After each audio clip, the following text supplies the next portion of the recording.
अस्सलामुअलैकुम, मैं हूँ आईजीएस और आज हम करने वाले हैं क्लास 11 के चैप्टर नंबर 2 का टॉपिक रेजोल्यूशन ऑफ वेक्टर, जिसमें हम पढ़ेंगे बेसिकली हमारे पास जो है वो वेक्टर की रेजोल्यूशन होती क्या है, इसके कंपोनेंट्स क्या होते हैं और उन कंपोनेंट्स की एडिशन कैसे हो सकती है। बहुत ही इंपॉर्टेंट जो है ये हमारे पास टॉपिक है। इसको हम डिटेल में एक एक चीज को जो है वो पढ़ते हुए निकलेंगे, समझते हुए निकलेंगे। तो पहले तो मैं बता दूं रेजोल्यूशन ऑफ वेक्टर है क्या चीज। It's basically the splitting a vector into rectangular component, यानी कि किसी वेक्टर की रेक्टेंगुलर कंपोनेंट में टूट जाना, उसे स्प्लिट कर देना, उसे रिजॉल्व कर देना, यही हमारे पास रेजोल्यूशन ऑफ वेक्टर है। क्या मतलब, ये मेरे पास वेक्टर है, वेक्टर ए फर्स्ट के तौर पे, जिसको मैंने कहा से O टू A, यानी कि अगर मैं बोलूं कि मेरा A वेक्टर क्या है, वो मेरा OA के बराबर है। ठीक है, अब मुझे इसको क्या करना है, रिजॉल्व करना है ऑन इट इसके कंपोनेंट्स में। ठीक है, यानी कि इसे इसके कंपोनेंट्स में तोड़ना है, स्प्लिट करना है। तो वो क्या होंगे, एक तो इसका ये होगा यहाँ पर, और एक यहां से तोड़ दूंगी मैं इसका एक्स एक्सिस पर। ठीक है, एक हो गया ये एक्स एक्सिस और ये हो गया हमारे पास वाई एक्सिस।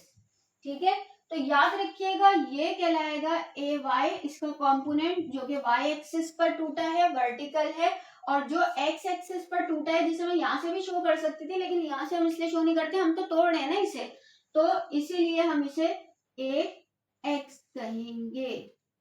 ठीक है भाई, ये चीज हो गई। अब देखना ये है कि अगर फर्स्ट के तौर पे इसके कंपोनेंट्स का मुझे मैग्नीट्यूड निकाला जाए तो मैं किस तरीके से इसका मैग्नीट्यूड निकालूंगी। उसके लिए मैं आपको बता दूं कि अगर आपने ट्रिग्नोमेट्री पढ़ी है मैट्रिक में, तो आप या फर्स्ट ईयर वगैरह में, तो आपके लिए बहुत आसान होगा। क्योंकि अगर मैं बोलूं ये मेरे पास एक ट्राइंगल है ओ ए सॉरी एक्स ओ ए, या कुछ भी ले लें, ए ओ एक्स ले लें, चले ए ओ एक्स। ठीक है, ये मेरा एक ट्राइंगल है, कौन सा, ये और ये। तो आपको पता होगा इसके जो तीन हिस्से हैं वो क्या कहलाते हैं। ये कहलाता है बेस। जिन्होंने ट्रिग्नोमेट्री नहीं पढ़ी, यानी कि जो मैथ्स के स्टूडेंट नहीं है और जिन्हें बेसिक भी नहीं पता, चलो मैट्रिक इतना दिल लगाकर नहीं पढ़ी थी तो इसलिए नहीं पता, तो उनके लिए मैं थोड़ा सा डिटेल में बता रही हूँ। ये है बेस। ठीक है, बेस क्या होती है, एक्स एक्सिस पर जो हमारे पास लेटी हुई लाइन होती है ट्राइंगल की, वो बेस कहलाती है। ठीक है, जो सीधी लाइन होती है राइट एंगल ट्राइंगल में, वो हमारे पास कहलाता है परपेंडिकुलर। सही है भाई, क्या कहलाएगा, परपेंडिकुलर। और ये जो हमारे पास होती है एक तिरछी, जैसे ये एक ट्राइंगल है, तो ये बेस हो गया, ये परपेंडिकुलर हो गया और ये हाइपोटेनियस हो गया। ठीक है, तो ये कहलाएगा हाइपोटेनियस। इतनी बात याद होगी, जिन्हें याद नहीं है वो अभी समझ लें। उस हिसाब से कॉस थीटा साइन थीटा और टेन का जो है वो एक फॉर्मूला है। कॉस का क्या है, बेस अपॉन हाइपोटेनियस, इसको आप लिख लें। जिस जगह पर भी आप फिजिक्स के लेक्चर नोट करते हैं इसको लिख लें। जो बात मैं अभी बता रही हूँ इसको भी लिख लें, इसको भी लिख लें। ठीक है, बेस डिवाइडेड बाय हाइपोटेनियस, ये कॉस की जो है वो हमारे पास फॉर्मूला होता है। साइन का फॉर्मूला होता है परपेंडिकुलर डिवाइडेड बाय हाइपोटेनियस, और टेन का फॉर्मूला होता है परपेंडिकुलर डिवाइडेड बाय बेस। ठीक है, ये एक एंगल भी बनाते हैं जिसे थीटा कहते हैं। ठीक है भाई, एंगल बना रहा है ये थीटा कहलाएगा। ठीक है, अब cos थीटा ऐसे निकालेंगे, sin थीटा ऐसे निकालेंगे, tan थीटा ऐसे निकालेंगे। अब इसको हम अपने उसमें कैसे जो है वो लेकर आते हैं वो मैं आपको बता देती हूँ। अब जैसे मैंने बताया कि रेजोल्यूशन किसे कहते हैं, it's basically the splitting of vector into its components. ठीक है, अब ये अपने कंपोनेंट्स पे टूट गया, ax एंड ay। एक कंपोनेंट इसका जो है वो हॉरिजॉन्टल कंपोनेंट है जो ax है, और एक इसका वर्टिकल कंपोनेंट है जो ay है। तो सबसे पहले हम मैग्नीट्यूड निकालते हैं किसका, ax का। तो भाई अकॉर्डिंग टू मैग्नीट्यूड हमें पता है ax जो कि हमारे पास ox है, ox इज इक्वल टू, क्योंकि सॉरी एक second, cos theta is equal to base क्या है OX और हाइपोटेनियस क्या है OA।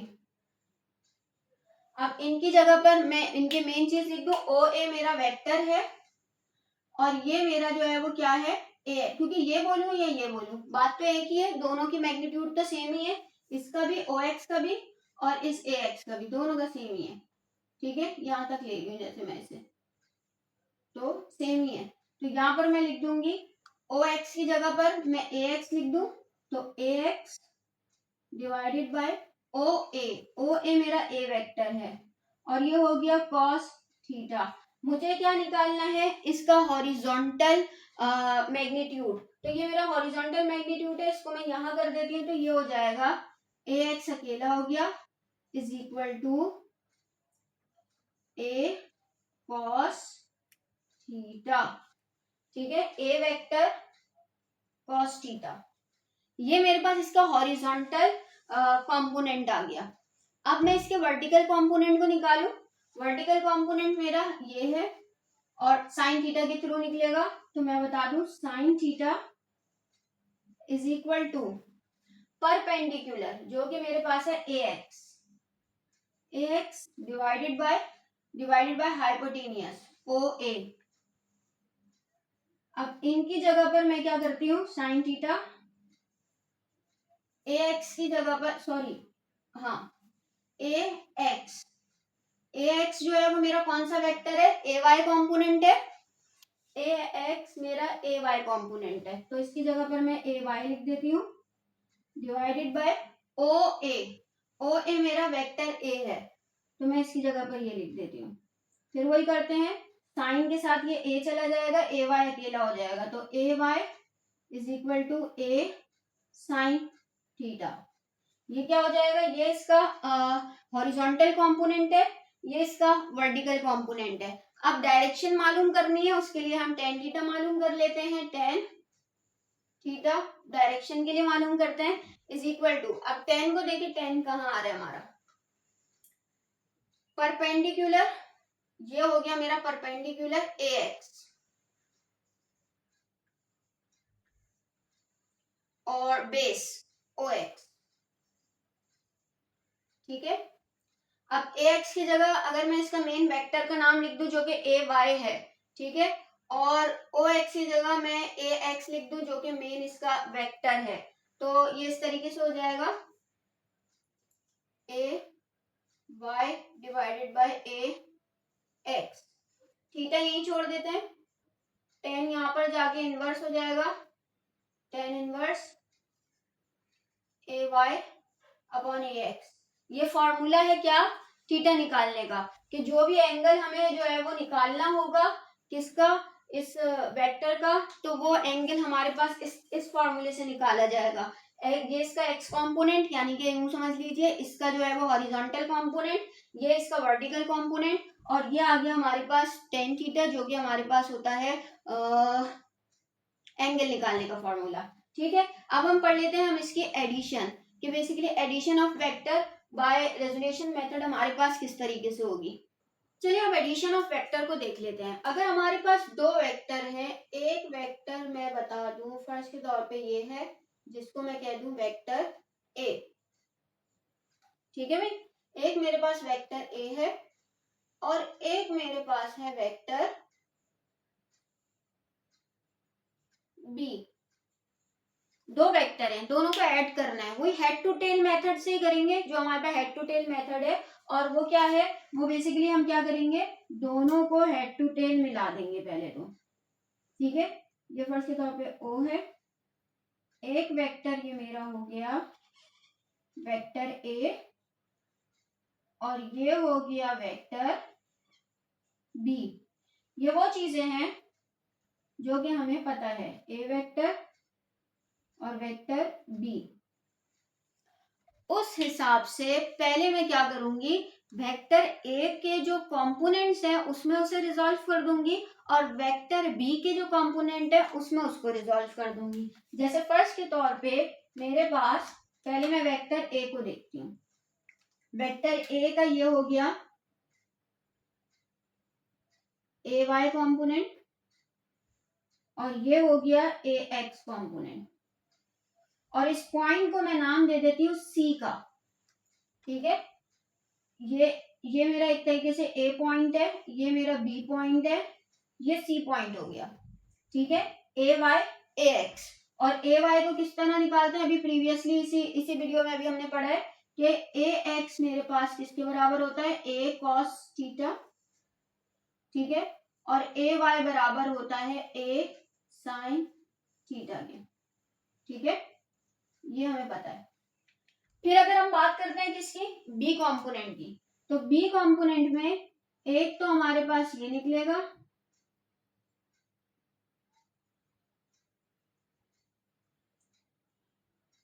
और एक ये निकलेगा। ये इसका जो है वो क्या है, कंपोनेंट्स है।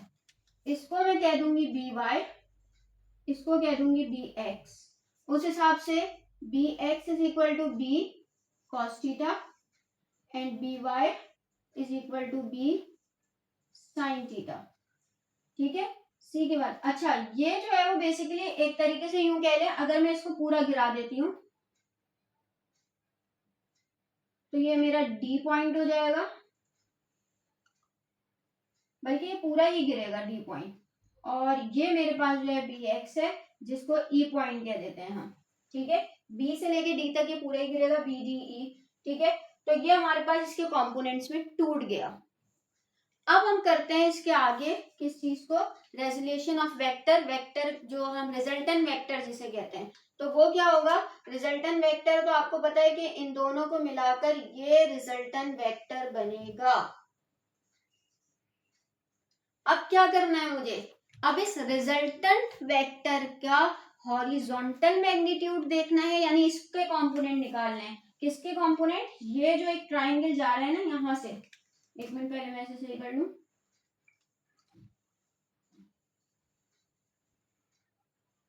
अब देखें कौन सा ट्राइंगल, ये वाला, जिसे मैं कह सकती हूं बी ओ डी ट्राइंगल। इस ट्राइंगल को देखते हुए हम क्या निकालेंगे, इसका हॉरिजॉन्टल मैग्नीट्यूड और वर्टिकल मैग्नीट्यूड। तो सबसे पहले हम देखते हैं resultant vector along X axis. ठीक है भाई, अब एक्स एक्सिस पर अगर हम देखें तो ये इसका एक्स एक्सिस है। ठीक है, जो है मेरे पास ओडी,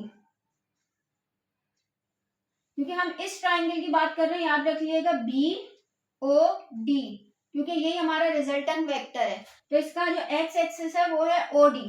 ठीक है, OD is equal to, OD किसके बराबर है, ओ सी के प्लस सी डी के, ओ सी प्लस सी डी।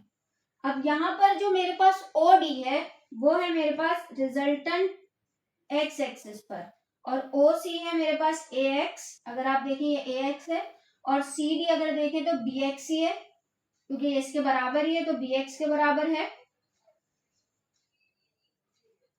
ठीक है भाई, अब इसको मैं इस तरह भी लिख सकती हूँ कि R X is equal to, A X क्या है, A cos theta plus B X क्या है, बी कॉस थीटा। इतनी बात समझ में आई। ठीक है, अब मैं इसका क्या करती हूँ, रिजल्टेंट वेक्टर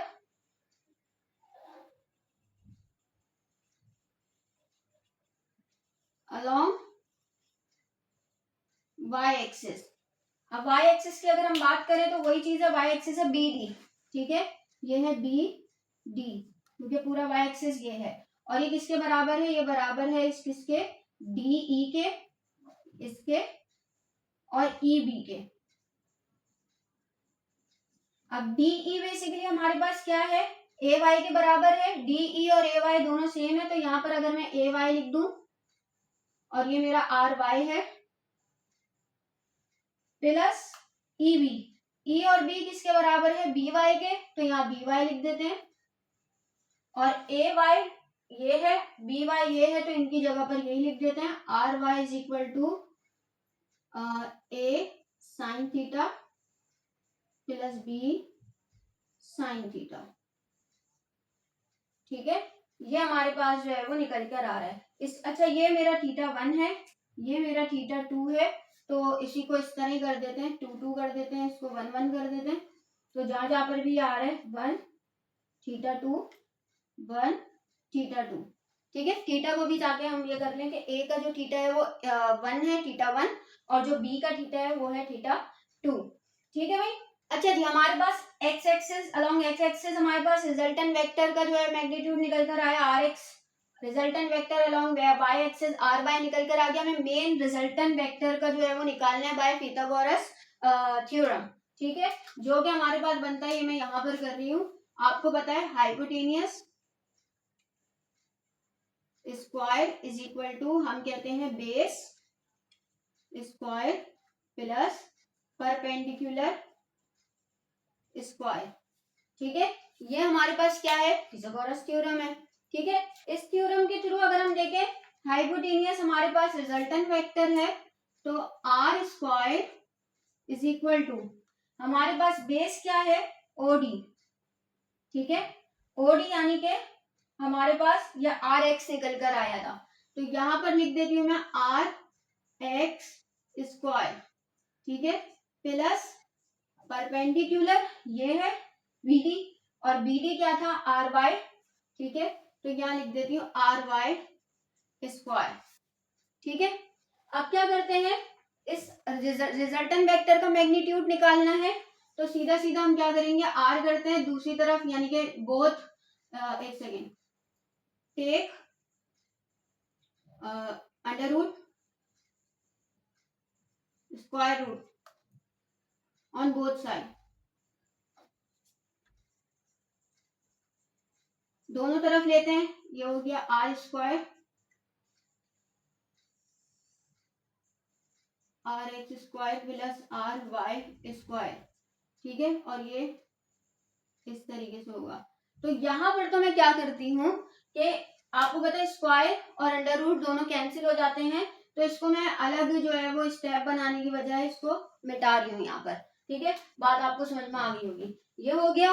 अच्छा, यहाँ पर एक और चीज भी कर लेते हैं, वो क्या है, R is equal to R X square. R X किसके बराबर है, ए कॉस थीटा। अगर मैं इसको इस तरह लिख दूं, R X is equal to A cos theta 1 plus plus B cos theta 2 का स्क्वायर प्लस आर वाई किसके बराबर है, A sine theta 1 plus B sine theta 2। ठीक है, इस तरह भी हम इसको लिख सकते हैं। और tan अगर हमें डायरेक्शन मालूम करनी है तो वो कैसे लिखेंगे, आपको पता है tan theta is equal to R Y upon R X. ठीक है, और इसको भी अगर आपने जो है वो थीटा मालूम करना है, theta is equal to tan inverse R Y upon R X. इस तरीके से जो है वो हम इसकी रेजोल्यूशन करते हैं। तो आई होप कि लेक्चर आपको समझ में आया होगा। लेक्चर समझ में आया तो क्लासमेट्स के साथ जरूर शेयर कीजिएगा, पढ़ाई पर फोकस करते रहिएगा, और कमेंट में अपना फीडबैक देना मत भूलिएगा। Thank you.